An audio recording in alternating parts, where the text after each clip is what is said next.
How you doing, good people? This is the 8-Bit Animal.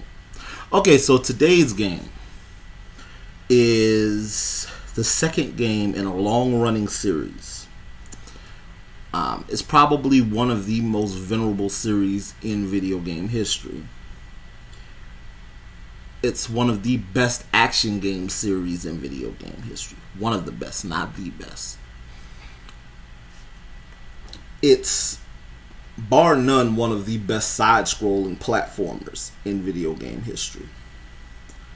This particular game is not only one of my favorite NES games, but it's also probably one of my favorite video games, period. And I'll argue to say that this may be one of the best pure action video games ever made. It's from Capcom. It's from 1988, I believe. And boys and girls, today's game is Mega Man 2. Now, Mega Man 2 picks up right after the first game. Dr. Light's creation, Mega Man, has vanquished the robots that were originally built by he and Dr. Albert Wily as construction robots that Wily corrupted and turned evil. Now, the second game, instead of rebuilding those robots, Wily built an all-new set of robots, 8 of them to be exact, and set them loose. They found different areas to take control of, and along with their minion robots, they've wreaked havoc around the world. This leaves Mega Man to have to go on a one robot crusade to beat these robots. Now, Mega Man 2, whereas Mega Man 1 had Cutsman, Gutsman, Fireman, Electman, Bombman, and Iceman, I believe. It was 6 of them. Yeah, it was 6 of them.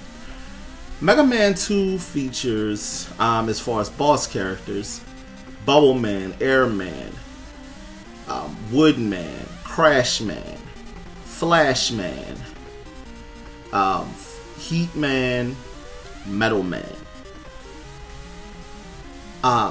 And these are probably, these characters, along with the characters in Mega Man 3, are probably the best follow-ups to what was established in the first game.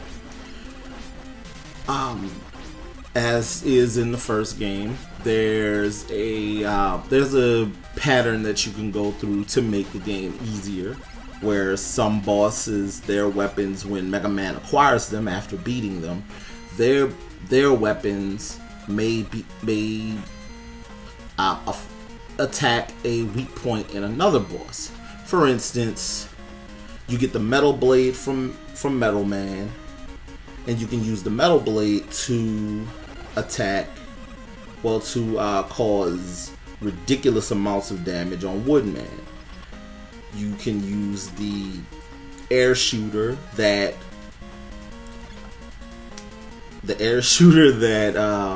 that you get from Airman that fires little tornadoes. You can use that on, was it Flashman, I believe it was? You use the bubble shooter from Bubbleman on Heatman. You can use Flashman's Time Stopper on Quickman, so on and so forth. And eventually you'll get to Dr. Wily's castle, have to fight him through, fight your way through his castle, and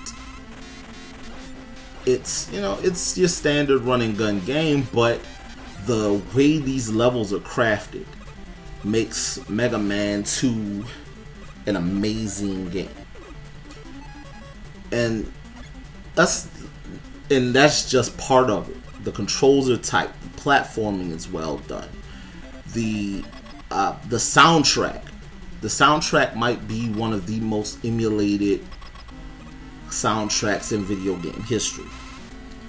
There have been remixes, covers, and as I was looking up the soundtrack to get pieces of the soundtrack for this video, I found about 17 different remakes and remixes of the intro music for Mega Man 2 alone.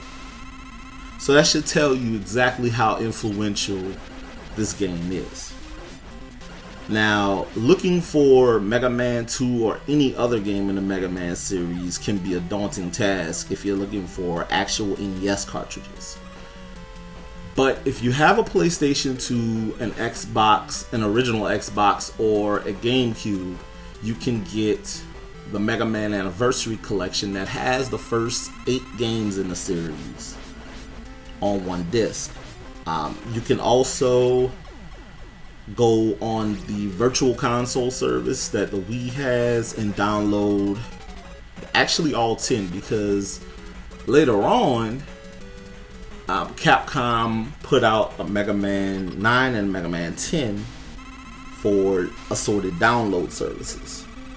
So if you're into the Mega Man series and you've never played Mega Man 2, let's get back to where we were.